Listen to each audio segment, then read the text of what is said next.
Welcome to the Sedona Soul Sisters show, down-to-earth discussions on spirituality, metaphysics, paranormal, and healing topics. The Sedona Soul Sisters are the most trusted psychic mediums in Sedona, Arizona. We are Rosalind Reynolds, myself, Ivory Lanou, Melissa Brace, and Terri-ann Russell. We have offices in Sedona, Arizona, where we see clients from all over the world. Today's topic is Called to Serve. If you have questions or comments and you're watching or listening to the show later, you can email us your questions. That email is in the show description. We'll be happy to answer them at any time. So this is a topic we talk about a lot at the office and with our clients, which is waking up, just having a realization that you're being called to do something. And we all went through this, for us, it's been quite a while, but this is probably one of the number one reasons people are coming to see us is that they realize they have a mission or a life purpose that they're waking up to.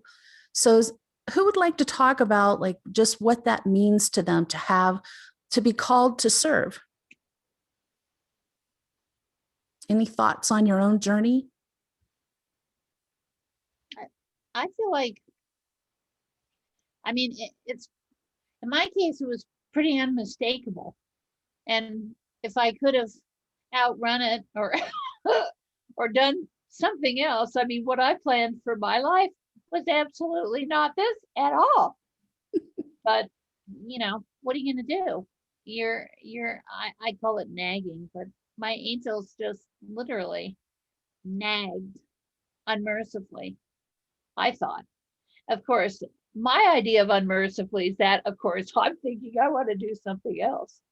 But I think when you have that calling and you finally accept that, and you accept that, hey, I certainly didn't plan ever to move to Sedona. I'm not really a desert person, although it is one of the most beautiful places on the planet, but I'm definitely an ocean person. So it really, I finally just had to acquiesce and say, okay, I hear you. I know what you're telling me. I'm on my way. So unfortunately, in my case, I had a rather large family of children. So they ended up being restructured too. But even that, everything turns out for the best. So I really think, if you can get comfortable with the idea that you come here with a purpose and you have a job from God, and hello, you got to roll with it. I think for me, the one I can remember the most was when I was working in radio, and I had been through some things with my family that involved depression. And I started just feeling this strong compulsion to get into the field of mental health. And I really had not thought about that. And then I was hearing my angels just pushing me towards a particular program. And I'm like, I love my job. I love my work. Why, I get to be so creative. Why would I want to do that? But I went ahead and I did it. And actually, I was working in radio and interning at a psychiatric hospital, and I was a single parent. Life was an adventure.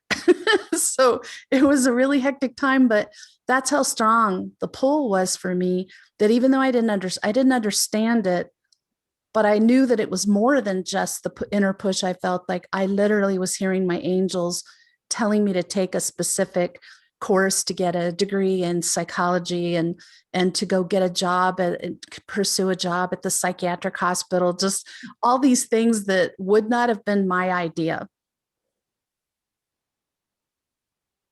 What For about my you? Life, I say, none of this is my idea. None of this. It's a little bit funny, but I was journaling yesterday and this last week, and that sometimes helps me process my own journey, all of my things.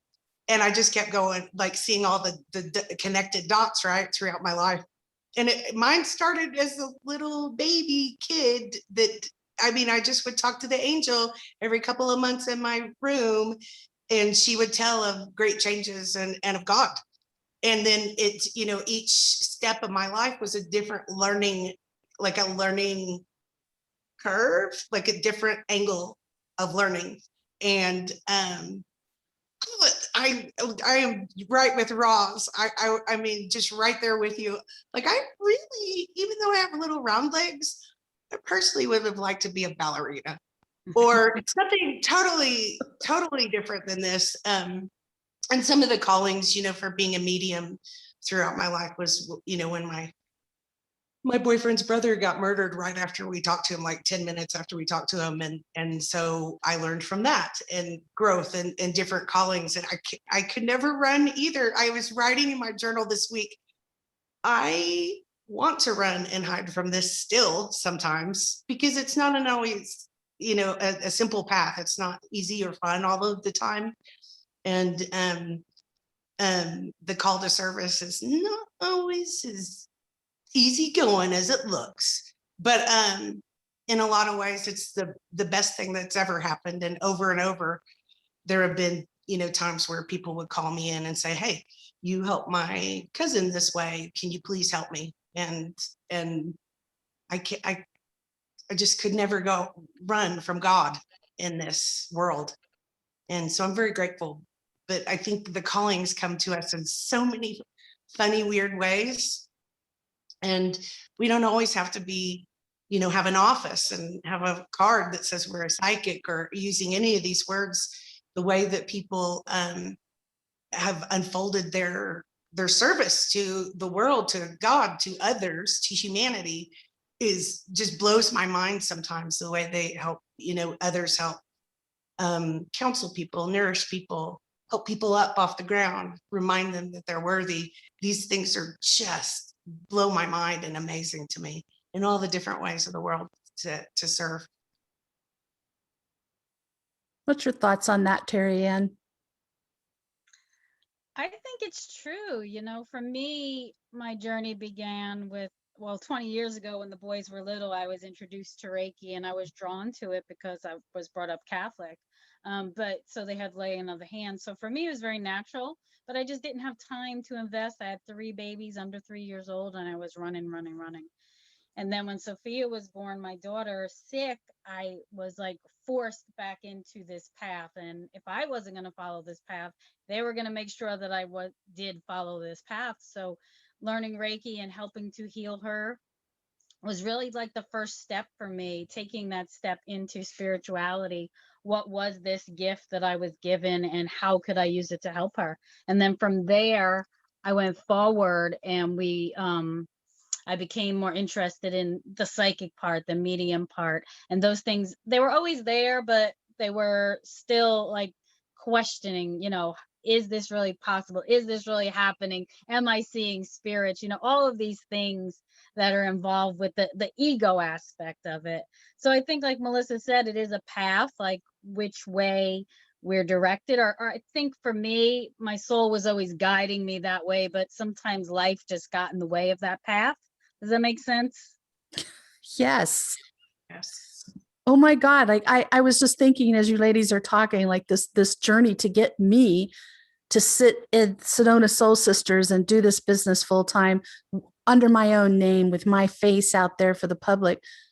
At age 18 is when the angel sent me a ginormous sign from this famous channeling guy who was Danish, who came to Prescott, to our spiritual circle. And I was 18. I mean, honestly, I had no knowledge about that. I knew that I had psychic ability. I knew I saw spirit and angels, but I never really thought about it or what it meant. Didn't have anybody to talk to about it.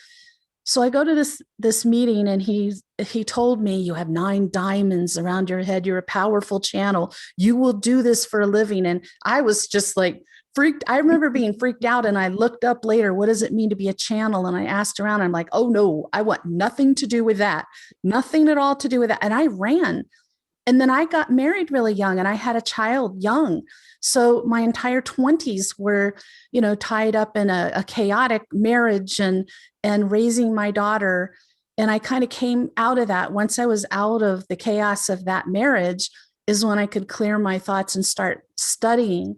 Back in 92, I started studying spirituality. You know, I had my first mentor, but And then I was on the path, but still I didn't feel the need to do more than do psychic readings for businesses on the side, secretly behind the scenes of my mental health career. No way did I had no desire for anybody to know that I did this.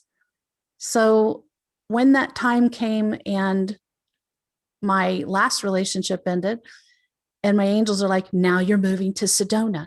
You're going to start a business and you're going to do this work full time. I'm like, oh, no, no, no, no. They're like, oh, yes. And it was so strong and so unrelenting that I realized the time had come and I just have to do this. So that's just how powerful it gets. Like you can dig your heels in and go mule all you want. But if you're meant to do something, you're going to come to a place where you just are compelled to do it. Or you get kind of resigned to the fact that I'm supposed to do this. This isn't what I wanted to do either. This was not my choice to do this. I wanted to be a singer, and I was born into this life singing, and I started singing in shows at age 5, and I never stopped. I sang professionally. I still do. I never stopped. That's my passion. This is a calling, and that's a difference. You do feel it inside, you feel it. And I think I ran for so long, but eventually I ran out of energy. Apparently my angels are always stronger than I am. I think that's part of it, right? That higher self, our higher self is always guiding us one way or the other. And I think that, as I said earlier, the human aspect sort of gets involved in that and sort of deters our path sometimes. But we know when we're truly following our calling, what it means and what it feels like. I mean, I always say I get the most satisfaction helping someone, whether they're grieving or they're in pain or they have emotional stuff, attachments. I get so much gratification out of giving to them that it's really just, for me, it's like a win-win. I feel uplifted and inspired just as much as they do. So I think, the more people that are now following this path of spirituality are following their true calling, because we're all here for a purpose, right? We're all here. We're meant to do something. There's a higher purpose to our existence. And the more people that wake up to that on the planet now, more than ever, it's going to be a beautiful place. It is. I think it's going to take some time, but I think that's why we're seeing such a huge influx of people saying, I think I'm supposed to do something. I've been in the corporate world a long time and I can barely make myself go to work anymore. And I don't know what I'm supposed to do. But, that's, I think, the beginning of the journey is when you are at that stage and there's something else. You don't feel passion for what you do anymore. You used to love it, or you at least were okay with it. And now you can barely get yourself to go do it. There's something else out there. But when people come to us is when it's like, now what? How do I find it? What am I supposed to do? That's the journey, though. I've been finding that in my own life recently. So there have been, phases and steps throughout my life in this life of service, in being a psychic medium, spiritual service, being the light, being a, way shower, the best I know how.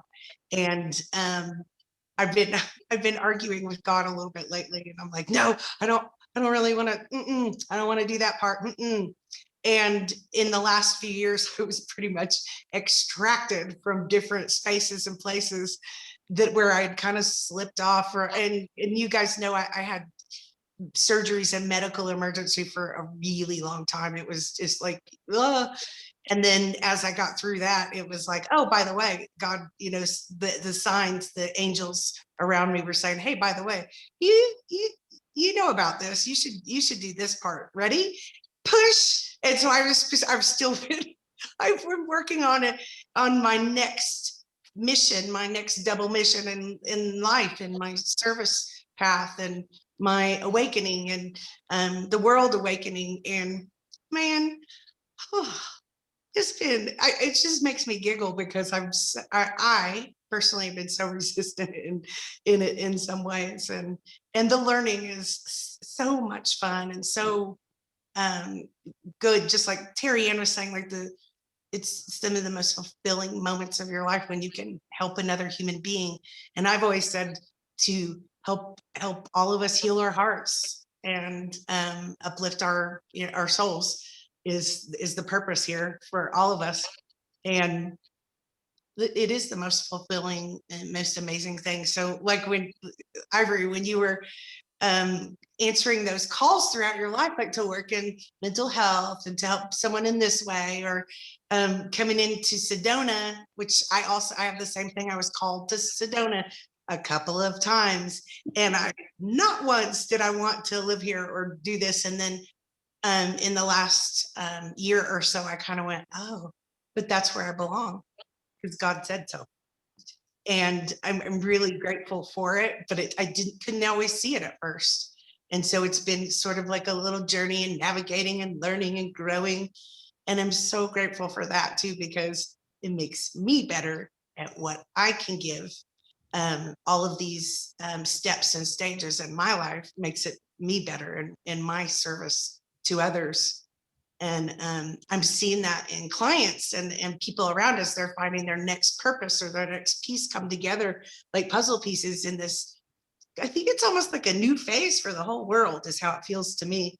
Is that how it feels to you, ladies? I don't know what It everyone else. does. Like, I think people It are does. that when they come out of the 3D, then jobs that were very 3D are no longer going to resonate for them. And they don't know why that is, but it is that they're making some progress. They're awakening.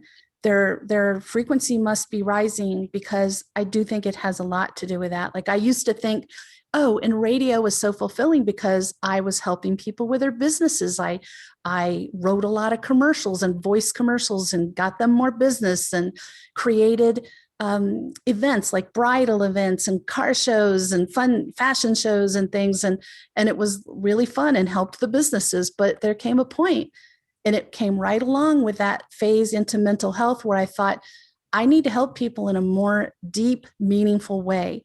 And along with that, when I was realizing that I've got to move to Sedona, it's not that I didn't want to move here, because I did. I lived nearby, just over the mountain range in Prescott. And I knew that every time I brought my daughter over to Sedona, and Michelle and I would have little girl getaways and just hike and have fun and eat in the restaurants. And always I felt better, like my energy was better. I felt uplifted, and I wanted to feel that on an ongoing basis. But the other reason was I knew there was a large community of spiritual people who I could talk to, like-minded people I could talk to about my experiences, my thoughts. And I had always had to work hard to create that. In Prescott, I created a spiritual circle because there wasn't one really. And then in Cave Creek, I created one because there wasn't one. And that, created the people. But here, it's so much easier to find spiritual people who are on the path, people who understand the things that we are going through or have gone through, or we can help each other. It just feels good. But I knew that shifting from mental health to this work was going to be helping people in an even more deep, meaningful way. And it's so true. Like, I agree with both of you ladies that no job I've ever had, and I loved all my jobs, no job I've ever had has been as fulfilling as the work I do now. I get to do mental health work.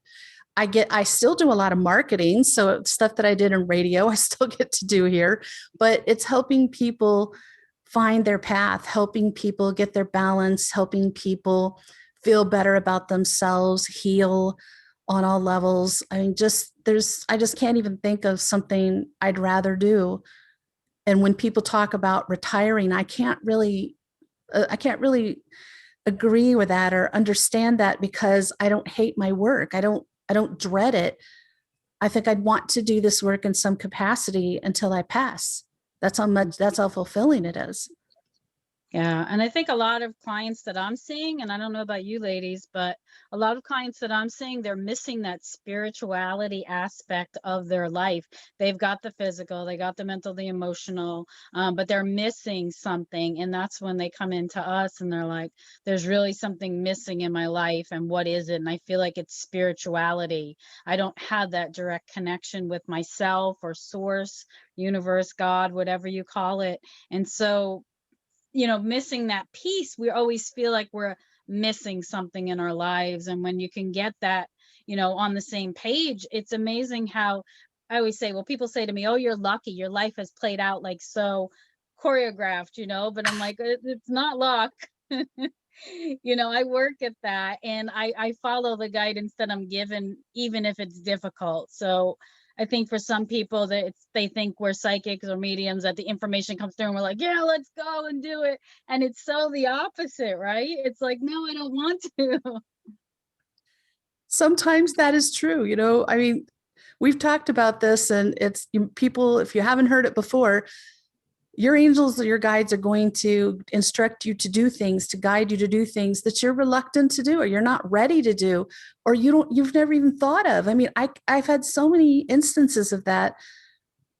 However, they guide you to that for a reason. They know what your path is. For one thing, they remember what you agreed to do in this lifetime. And most of us don't. And I know I agreed to do this work in this lifetime. I know it to the depths of my soul. Doesn't mean I always love it.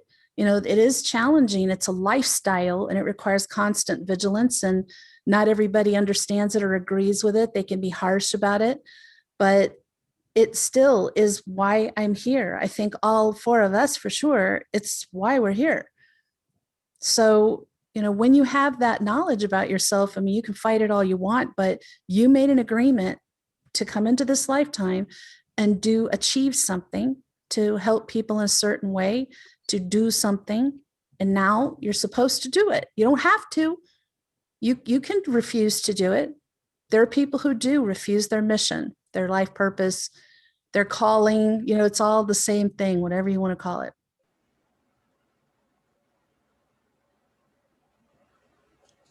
So Roz, how did you end up? I know that you're like me, like you've had other careers. You did not just do this, even though you've done this a long time. How did you go from being a designer to segueing into this work full time?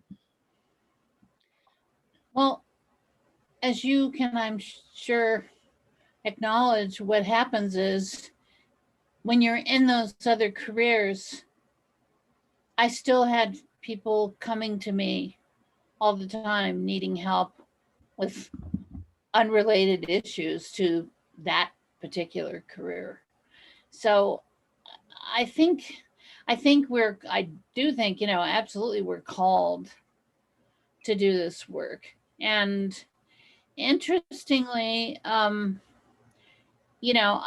was like the typical person, went to college, had this whole career path in my head of how I was going to do things. And this just kept coming up. And I didn't even feel comfortable saying I had psychic abilities for years. People would come and they would say, well, what do you think about this? And whatever it was. And it was pretty much the same as doing a reading. The information would come through. I knew it was coming through my angels and guides, and that this was information that these people needed for whatever reason. So, I mean, I think it is truly a calling, and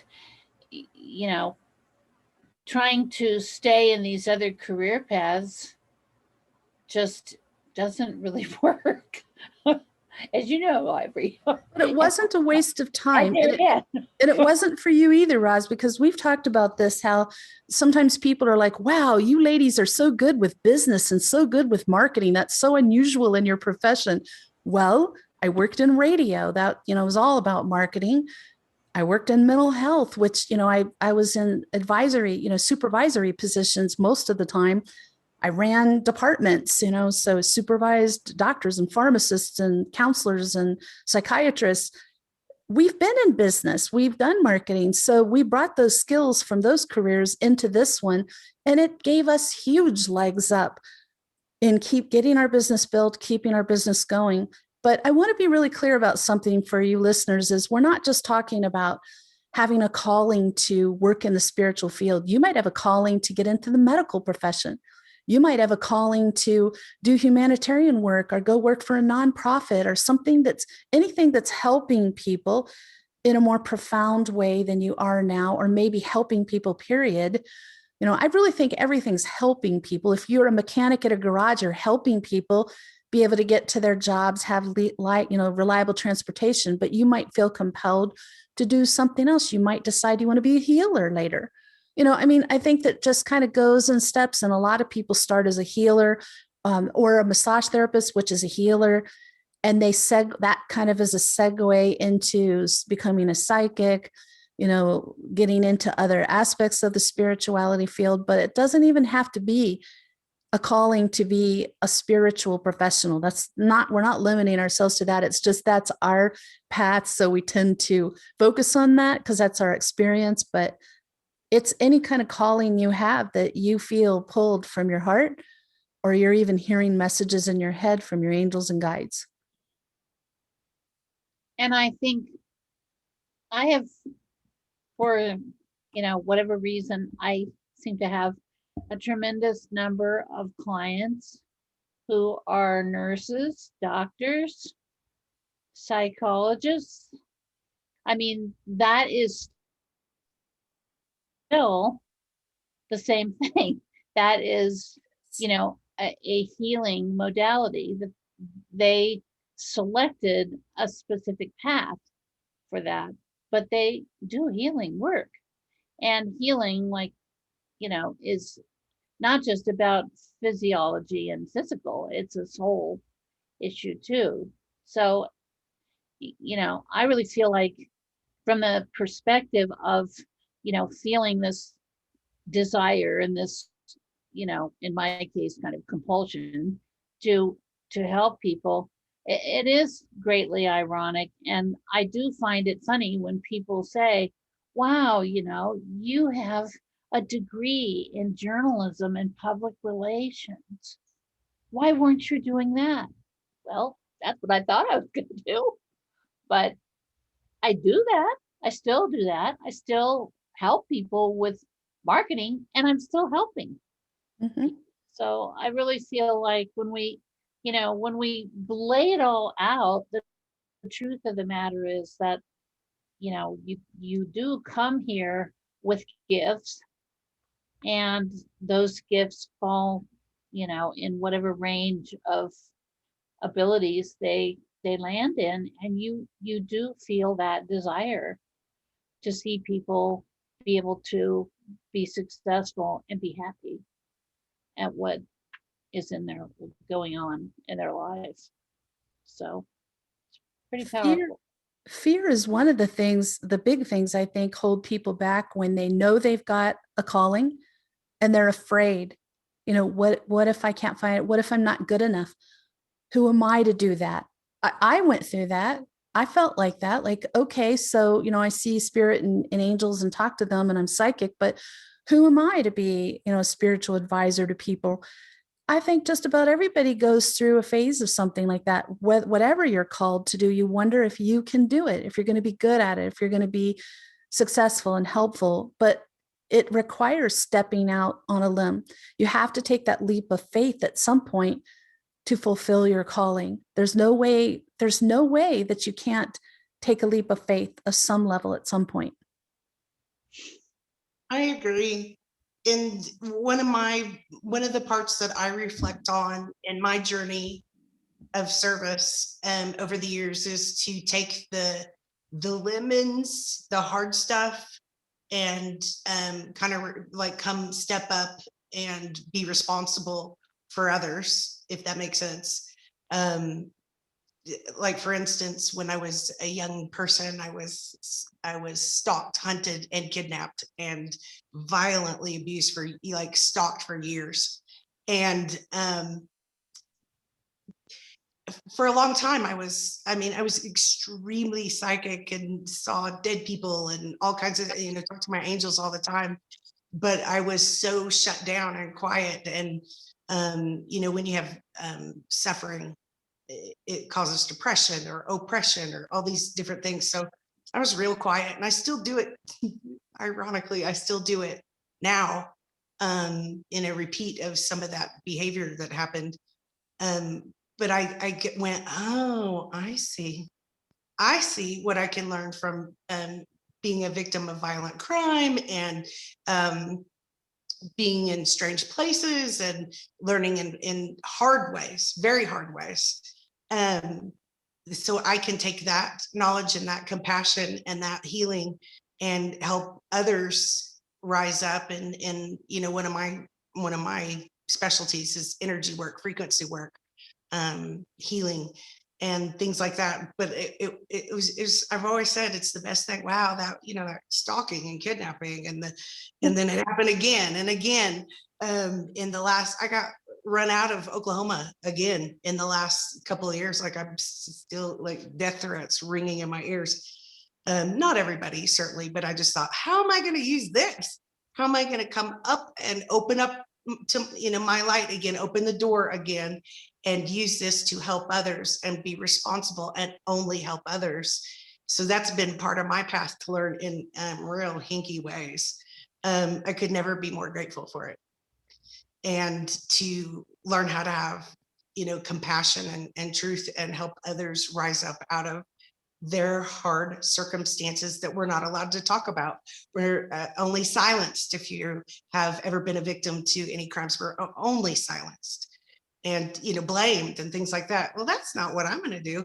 I'm going to use this in this my service to God, to humanity, to help others find their healing and their hearts opening. And like Ivory was saying earlier, like it doesn't have to be that you have to be a psychic, but mine was extreme and is a very extreme, serious story. But I'm very grateful, and I watch, like I always say, I know half the NICU teams. That's a nursing that works with newborns, NICU teams in the Midwest, and they're the best people ever. And to watch some of the police help stop some of this darkness rolling in as their service to humanity, fire, helping others, has been the coolest thing I have ever seen.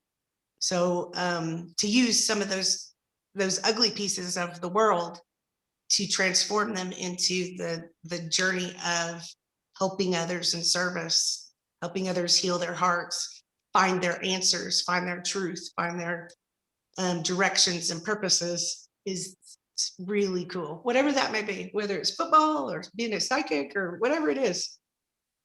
I high five everyone on this path.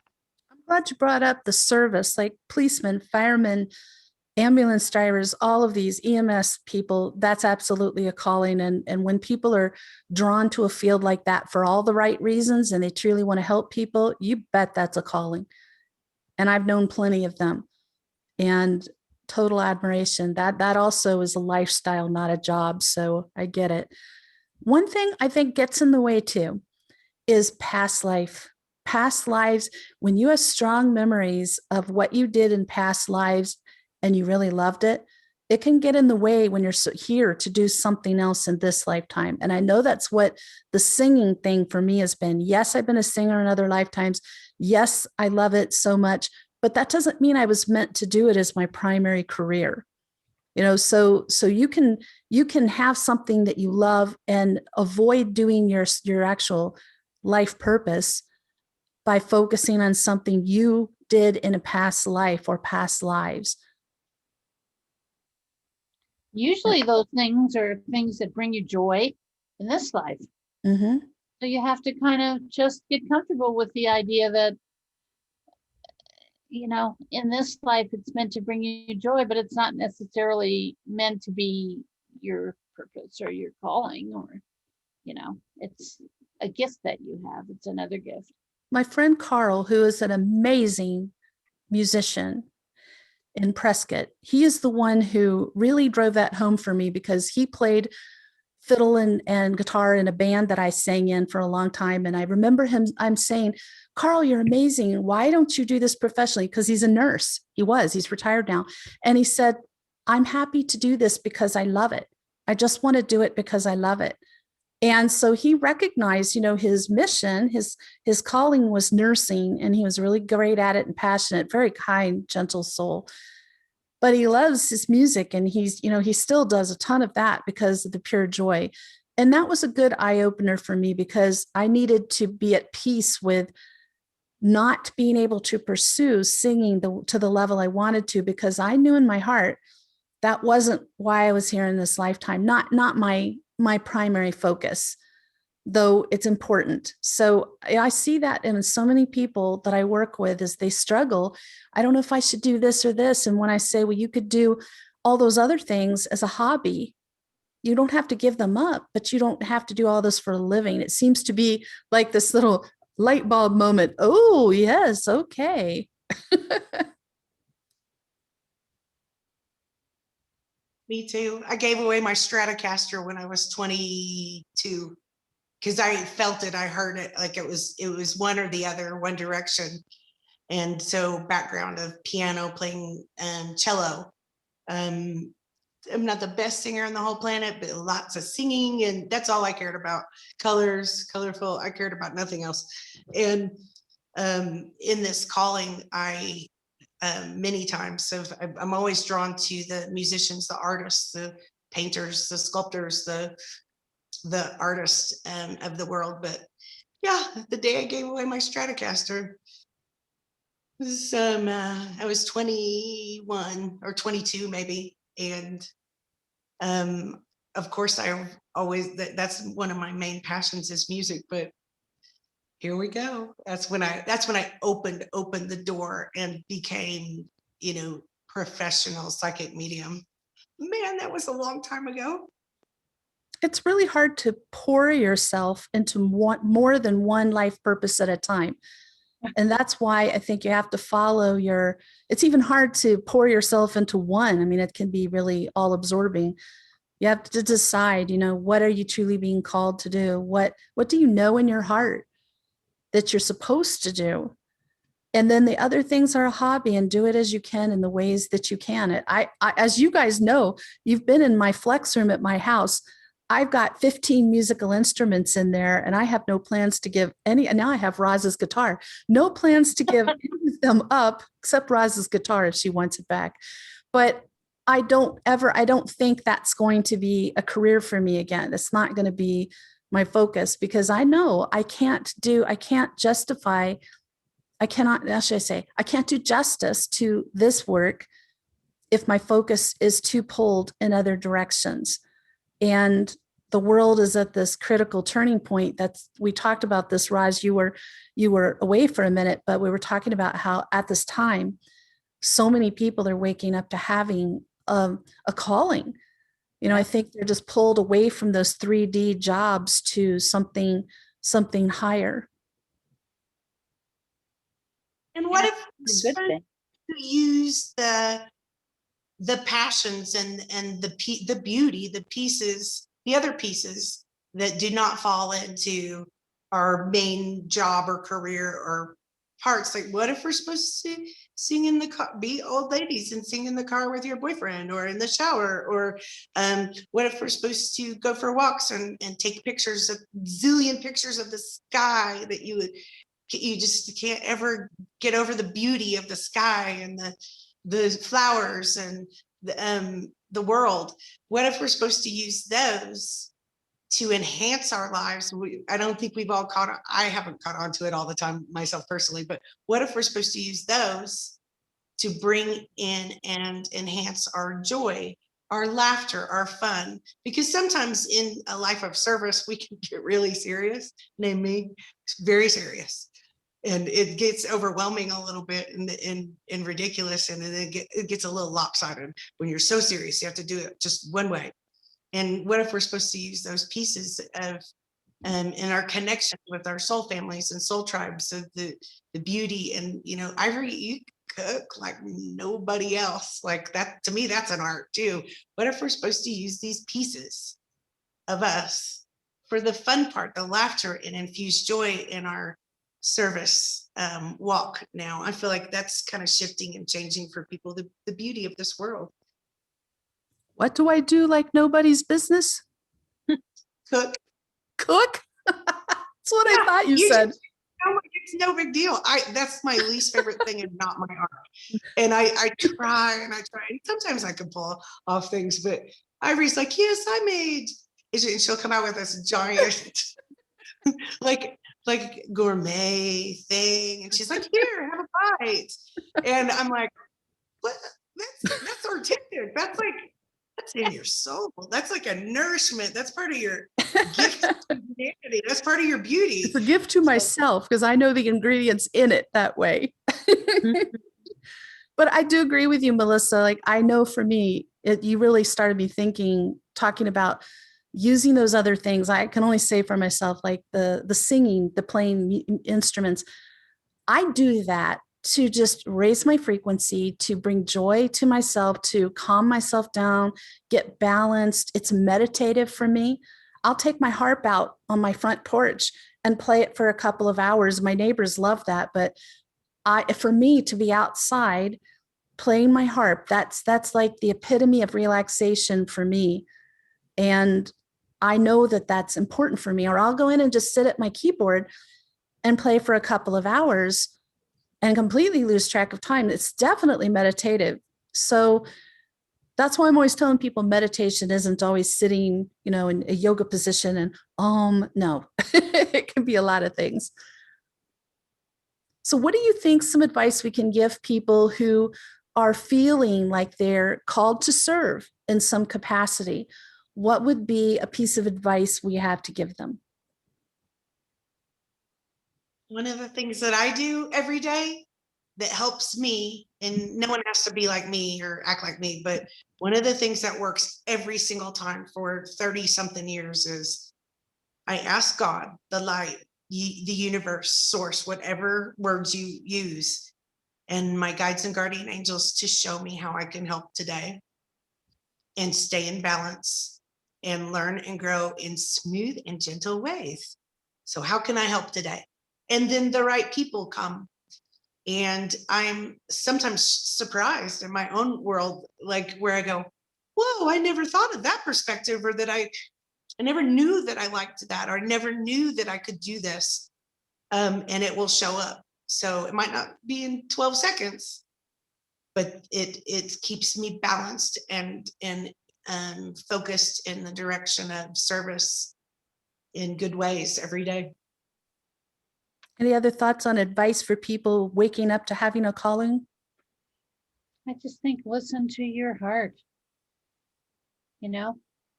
We tend to spend a lot of time in our head and analyzing, and we lose objectivity. We lose that feeling of realization that, wow, okay, I'm in my zone here. I'm in my frequency, right where I'm supposed to be.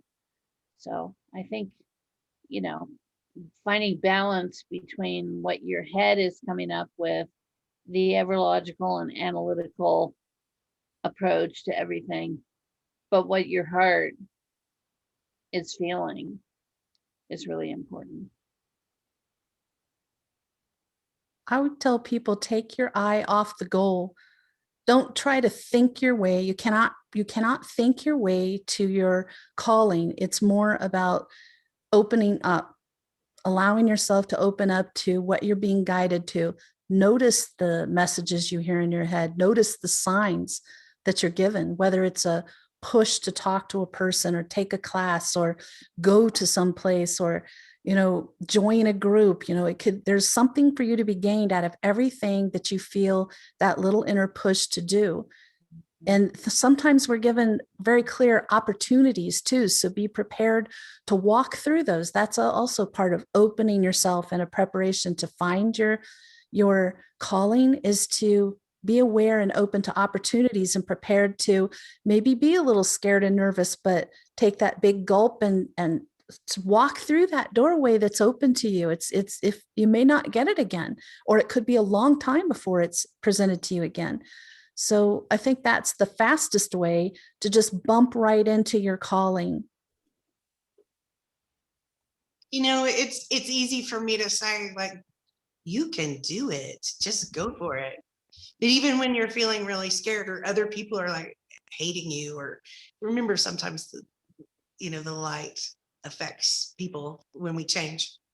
Like I say, jump off the cliff and go for it. Even if we say dumb words on occasion or trip a little bit, it can get us to our genuine intentions, our truth, our genuine intentions in our service, even if we make a mistake or don't know how to do it at first, is to me, I think it's like a beautiful part of it, and like go for it, try it, shout it out from the rooftops and see how it goes.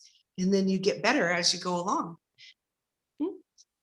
Another worry I thought of that people have that keeps them from making the change from their current career to their calling is they're afraid that they're not going to make enough money to pay their bills. They won't be able to support themselves. So I want to address that too. I should have addressed it earlier. That's a big one. And I did not. I kept my other work and segued into doing this one for a long time because I wanted to be very sure that I wasn't worried about money. If you're worried about money, you can't, well, especially in spiritual work, it's very hard to do our work well and be freaked out about money, afraid, feeling lack. So I knew me as a Virgo with OCD. I know I need security in my mind. I need it. So I advise my clients, keep your job for a while. At least you've got this light at the end of the tunnel. You see where you're going. You're not going to be doing this work forever, or find another kind of job you can do and start your business that's your calling, or start the schooling, the education, whatever it is, a mentoring process that you need to move towards that. But there's not black and white. I love to think in the gray area in between. So you don't have to leave your career and jump straight into something unknown. It's smart to make sure you have your bills paid as you build a business, whatever it is. I try to be logical. It's pretty easy as a Virgo. It is kind of hard not to think logically. Any other thoughts you ladies have on this topic today? Nope. One more. Okay. We can help each other even if we don't understand each other, and we don't understand the way that other people's beliefs, views, thoughts go into their service to others. We can help each other by going, yeah, like patting them on the back and going, yeah.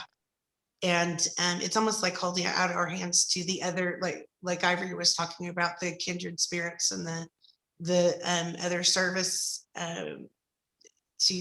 to the world, to humanity, to God people, even if we don't know them, even if we don't understand. And like, for instance, I know a lot of hospice people too, and I could never, no, ouch, ooh, too much, could never do that. But I want to hold my hand out to them and go, man, you're an amazing light warrior. Keep going. Please keep doing what you're doing, and reminding each other that like it's helping. You've helped me, you've helped others. And so if we could remind each other and encourage each other and enhance each other's lives, and support the other light beings, I think that's pretty good. It means all the world to some of us sometimes. Absolutely. Salute to all of you and all the professions you're in, and nobody needs to be judging somebody for what they're being called to do. I mean, it's a very personal journey. So don't worry about what other people are telling you. If I'd listened to what other people told me, I'd never be doing this work.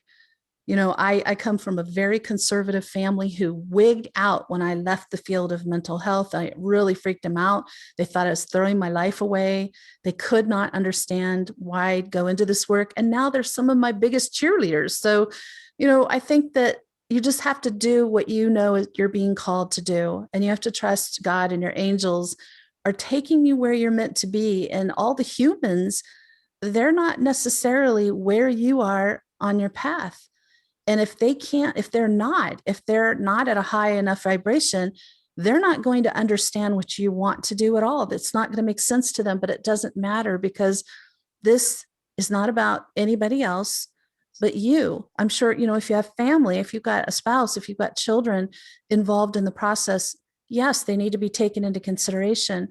but you're still called to do what you're called to do. And nobody has a right to undermine you, but people will try, and they're trying to help you, but you have to just stay focused on what you're feeling in your heart and your soul, what you're hearing from your angels and guides, and trust you're being taken to the place you're meant to go. Trust your faith. What was that, Roz? Trust your faith. Oh, Have absolutely. the faith and trust it. Absolutely. You've been watching the Sedona Soul Sisters show. If you'd like more information about us or our services, visit our website, sedonasoulsisters.com. Tune in next Friday when our topic is UFO sightings. I'm excited. It's going to be fun. In the meantime, we hope that you have an enlightening week.